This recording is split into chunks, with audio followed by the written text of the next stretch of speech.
to my channel. If you're new here, my name is Talita, and today I am excited to share a few things that I have implemented since losing my job and becoming a stay-at-home mom. I think it's so important when you have such a big life change to make sure that you have things in place so you can be successful and feel fulfilled. The first thing that I think is so important for everyone to do, especially if they've never been in this situation before, if you were like me, you always worked in your relationship, so you were both working all the time. You never had one person stay at home. And understandably, now that you have a baby, you are staying home and for your own reasons. We all have our reasons, but you may not have had this conversation before as to what that looks like for you and what that looks like for your spouse, significant other. So it's important to have that conversation, set new boundaries so that moving forward, you don't have unnecessary arguments about silly things that maybe if you had discussed prior, it would never happen. I'll give you an example. One of the things that were extremely important to me is for me to still be seen as valued. I'm not bringing monetary value to the household anymore, but I am bringing a lot of value. And my values are just a little bit different now. I take care of the baby most of the day. I clean the house, I run errands, I walk the dog, I take care of a lot of the different tasks that we have going on a daily basis. I cook. So there's just a lot of things that I do that if we were to pay someone to do it for us, it would be a lot of money. And I obviously do it for free and I'm happy to do it, but I really felt like it was important to voice that because sometimes, and thankfully not in my household, I feel very supported by my husband, but I think a lot of times women are looked at, oh, what is she even doing? Like just staying at home, taking care of the baby, like that's easy.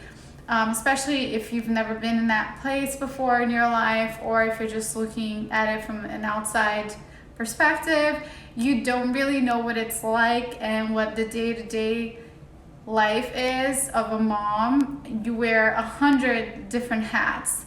So it was important for me to at least voice that and get it out there and understand and hear that, yes, like I am understood and valued and we are on the same page, we are aligned, and we can move forward. If you're hearing this, you probably have an idea of what your boundaries are or will be, and it's important too to hear what your significant other's boundaries are because they may have their own like expectations, and you want to hear it out because sometimes they're aligned with yours and sometimes they're not. So you can, now is the time to talk it out and kind of figure out like how you can work through this new phase in your lives. The next step for me that was so important, and it didn't happen right away, but I noticed that my days were very chaotic and kind of like all over the place because when you're working for a company,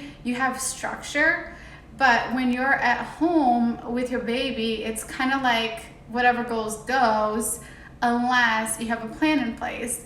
So for me, initially, I kind of just wanted to fill it out and see how it was gonna go.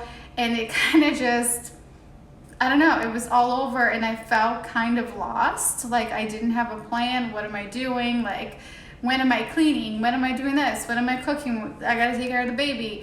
So I have started implementing planning my week ahead. So on Sundays, I sit down and I plan my week. What do I want my week to look like? What do I want to get done?